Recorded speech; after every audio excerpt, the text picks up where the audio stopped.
నిబంధనలకు విరుద్ధంగా అసభ్యకరమైన నృత్యాలు ప్రదర్శిస్తున్నారనే సమాచారంతో హైదరాబాద్లోని వైల్డ్ హార్ట్ పబ్పై పోలీసులు దాడులు నిర్వహించారు. వినియోగదారులతో పాటు నృత్యాలు చేస్తున్న 16 మంది యువతులను డీజే ఆపరేటర్ను అదుపులోకి తీసుకున్నట్లు చైతన్యపురి సిఐ వెంకటేశ్వరరావు తెలిపారు. పబ్ యజమాని యువతులను ఫ్రీ ఎంట్రీ పేరుతో ఎంగేజ్ చేసుకున్నారని పేర్కొన్నారు.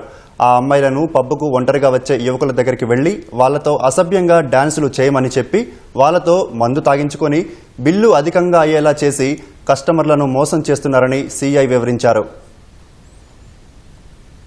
టోటల్ తెలిసింది ఏంటంటే అక్కడ పబ్ ఓనరు ఎవరైతే ఉన్నారో రాము అని ఉంటారు. రాము అనే పర్సన్ లోకల్ లేడీస్ని ఎంగేజ్ చేస్తారు. యాక్చువల్గా అక్కడ పర్సన్స్ లోన్కి ఎంట్రీ కావాలంటే ఎంట్రీ ఫీజు ఉంటుంది.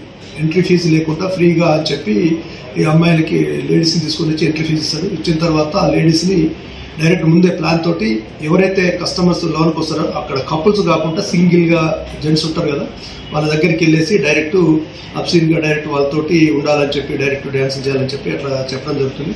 చెప్పిన తర్వాత ఈ లేడీస్ పోయి అతనితో పాటు అక్కడ ఉండేసి మాట్లాడతారు. మాట్లాడిన తర్వాత ఆ పర్సన్ ఎవరైతే ఉంటారో ఆ పర్సన్ ఈ లేడీస్కి డ్రింక్ ఇద్దరు కలిసి డ్రింక్ చేస్తుంటారు.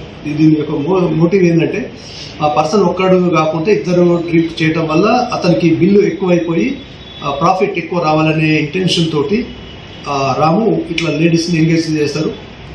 పబ్బు ఎవరైతే డీజే ఆపరేట్ చేస్తున్నారో డీజే ఆపరేటర్ని నెక్స్ట్ 16 మెంబర్స్ని వీళ్ళని తీసుకోవడం జరిగింది. నెక్స్ట్ పబ్బు ఓనర్ రాము ప్లస్ మేనేజర్ సంతోష్ పరారులో ఉన్నారు. వీళ్ళని కూడా ఇమీడియట్లీ మేము పట్టుకుంటాం.